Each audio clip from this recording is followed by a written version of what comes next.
Hello there, welcome to another edition of Matt's Chats. This is a series of short videos where I sit and talk to different people in and around the whisky industry to try and bring it to life for you.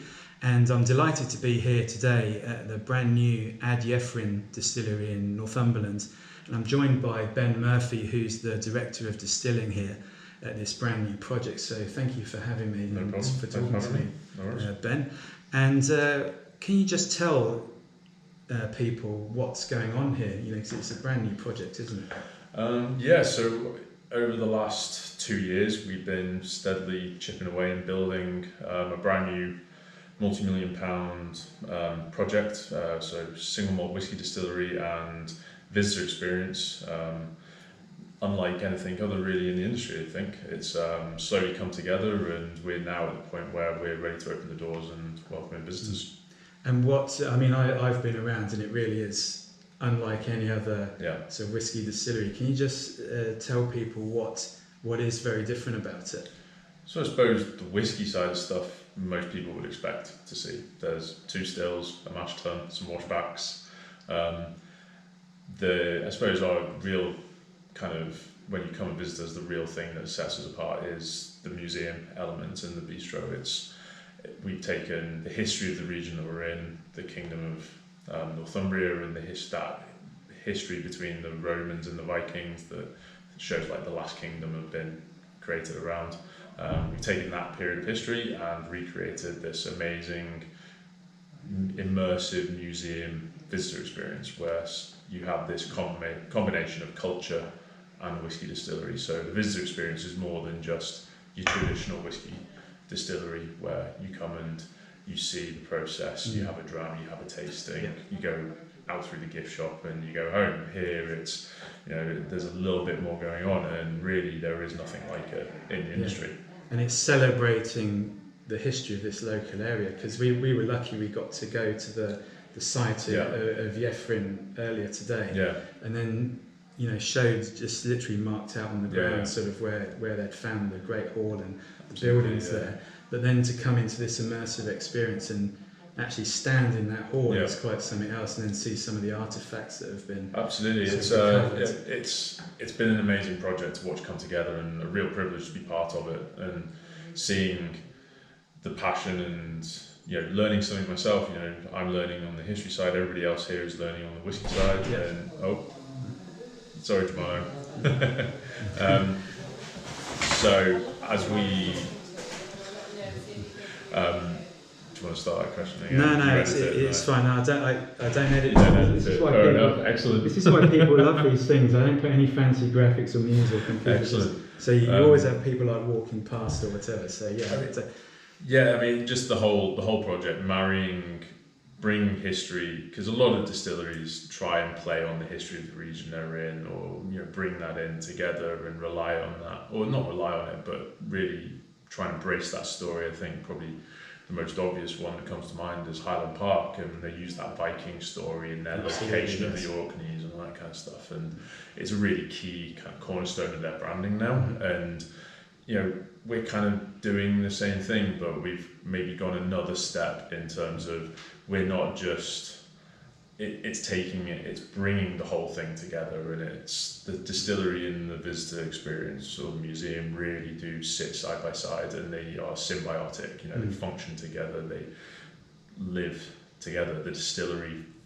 heats the visitor experience and provides the hot water for it, so they really are kind of intertwined. And I think that we are the only distillery probably in the world who is doing what we're doing, and it's a pretty amazing thing to be a part of. And on the whiskey side, what style are you going to be making here?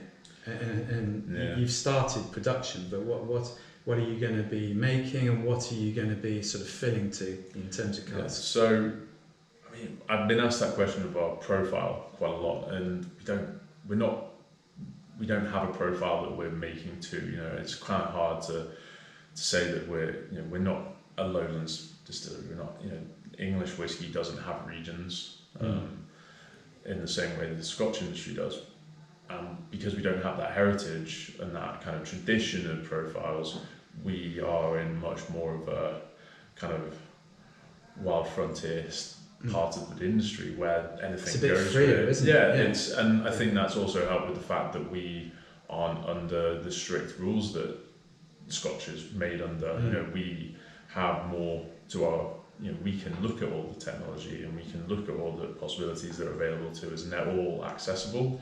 So, I mean, what we're doing as a distillery is pretty traditional. We've not got any crazy fancy equipment. It's just using traditional techniques, but with a modern mindset, I think is probably the best way to describe it. So right now, as we've only been in production since November, so we're pretty standard in what we're doing right now. You know, we're not going crazy with yeasts or malt types or quite yet. But you're using local malt, aren't you? Yeah, so all our barley is grown within a 15-mile radius of the distillery, and it's all malted by Simpsons up at Berwick-upon-Tweed. So, I mean, when it comes to food miles in whiskey, we must be on the very bottom. Small, isn't it? Yeah, we're on the very low end of that, and so that's a really, you know, a lot of 95% of what Simpsons malts at their site in Berwick goes into Scotland to make whiskey. Yeah. And a lot of what they malt there is grown in the fields around us. Yeah. So we're in this amazing location in the country to maximise those resources, combining that with our own water from a borehole on site, and just, you know, I think the tagline I came up with is "We are distilling Northumberland." That's kind of the idea. We're trying to this part of the world is maybe not so well known to a lot of people, and when they do come up here, they tend to come up the A1, and they might go, if they go north, they might go east and go to the sea and the castles and that kind of stuff. We want to bring people inland because we've got these amazing hills behind us, the Cheviots that our water comes off of, these great farmland, and we've got all the components we need to make great whiskey. So it's a case of, you know, we want to bring people inland and showcase that there's more than beaches and castles, and you know, and give a reason for people to come to, you know, this great little town, Wooler, and spend some time here and see why we've decided to set this up here. And what type of casks are you filling to? Are you just sort of experimenting with different things, or? Yeah, I mean, to begin with, again, it's like any new distillery, you've got to get a base level down. You know, your goal is first to fill as many casks as possible with the limited resources that you have. You know, so obviously money, time, staff, they all come into kind of restrictions in terms of what you can do. And the goal is, I think this year we're aiming for 700 casks, and then we're just looking to scale up production. So right now we're only doing 4 mashes a week. We're hoping to go to 7 relatively soon. Got new staff coming on, and we've got our first warehouse, I think we'll have filled inside 18 months. Right. In terms of casks, everything's open. You know, and they were saying that's like 1,000, just over 1,000 casks or something. Yeah, it's about 1,100 casks. Yeah. So, you know, we'll fill that pretty quickly. And what's the sort of long-term goal in terms of releasing your single malt? I mean, right now, to the annoyance of the marketing team and everybody else, my go-to line is "It's ready when it's ready." Yeah. You know, obviously legally 3 years. 3 years in a day and whatever, like other people. You know, so but we're in no rush. You know, you get one chance to release your first whiskey, and so we're going to do it right. In the meantime, we're putting together some blends. We've got other projects on that we're putting together, and you know, that's been really exciting. Part of my job is putting all of that together, but when it comes to our first single malt, and thankfully the owners are on board with my mindset. They say they are now. Once they see the money side of it, after 3 years of money going out the door, they might start putting more pressure on me. But right now, they're happy to stick with the line of "It's ready when it's ready." You know, we get one chance of doing this. Let's be 100% certain that it's time. And the cask profile, you know, at the moment it's about 50% bourbon is what we're going to be using, and then a mixture of new oak, sherry casks, and then others, so barriques, whether that's cognac, hogsheads, red wine, white wine, Tokai, grappa, and see how things develop in whatever the spirit develops. Yeah, there's no kind of real. Again, we can use beach or acacia or cherry wood or chestnut. You know, we're not, like I said, we're south of the border, so we're able to use all of those materials if we want, and I think we're going to utilize them to the most of our ability. It's just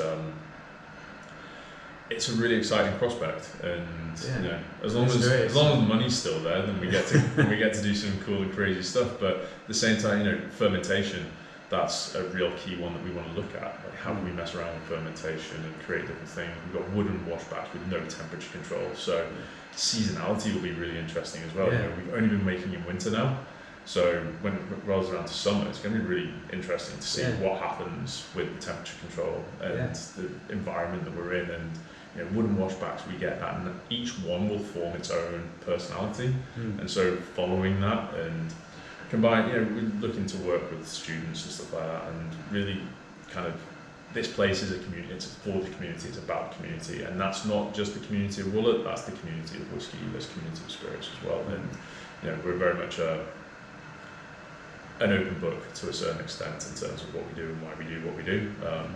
But yeah, it's just, like I said, it's such an honour to be like the first. Because people look out for that. Going back to your thing about the first release, you know, all the whiskey fans, they will look.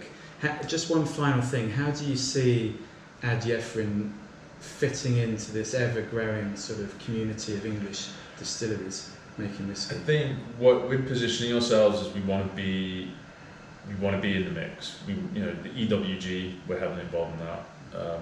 We want to be part of that conversation and part of that helping form what is English whiskey moving forward. I know there's been some contention in the industry about what that is and how it should be perceived, but I believe that the only way that you get to have a say is if you have a seat at the table. You know, so that's what we've done. In terms of how we fit within that, I think as a distillery, my mindset has been very much about, I say, embrace the batch.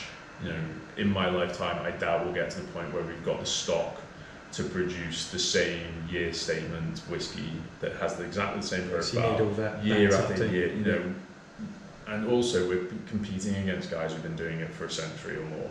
So, in terms of market share, we're never going to get there unless huge financial input. So we're embracing the batch. You know, Ad Gefrin, 5-year-old, 8-year-old, 10-year-old, the likelihood is every time it's released, it will be slightly different, and we'll probably look to make it purposefully different. And I think that's also, you look at the whiskey industry now, and I see the number of SKUs that are available, the different types of whiskey, the different barrel aging and different blends and all the way it is, and how some distilleries now, you know, it used to be you'd have 2 or 3 products. You know, some places like Brook Laddie have got like 10, 15 different products all at the same time. You know, there's the Laddie, and then there's Port Charlotte, and then there's other stuff outside of that. So for us, it's embracing being different, and the small volume, and selling out is good, and having that popularity. And what I want there always to be something for the whiskey lover. I mean, I love whiskey. I love drinking it. I love collecting it. I love visiting it. Drive my wife up the wall everywhere we go. If there's a distillery, we're going to it. So it's kind of, you know, I want, when people to come here, I want it to be different. I don't, you know, because I don't see the point in I don't want to make the same product day in, day out. If I wanted to do that, I wouldn't have come to a small independent startup. I would have gone the big route. Yeah. So, you know, that's not saying that, you know, I also hate the term that we are a craft distillery. All distilleries are a craft distillery. Whether you're making the same product day in, day out to a set standard, that is more of a craft than probably what we're doing, which is just kind of making batches of things. Yeah. You know, so nailing a product is insanely difficult, and you've got to take your hats off to the engineering and the science and the craft that goes into those guys. That those guys put into their product. We're just doing it slightly differently. We've got a different mentality to what we're doing. Well, good luck. It's been great. Cheers. Looking around, and you know, thank you so much for having me here today and for talking to me here now. No worries. I'm sorry we had to do this in my hole of an office. It's all right. Thanks, Ben. No problem. Cheers. Nice to meet you, Matt. Cheers.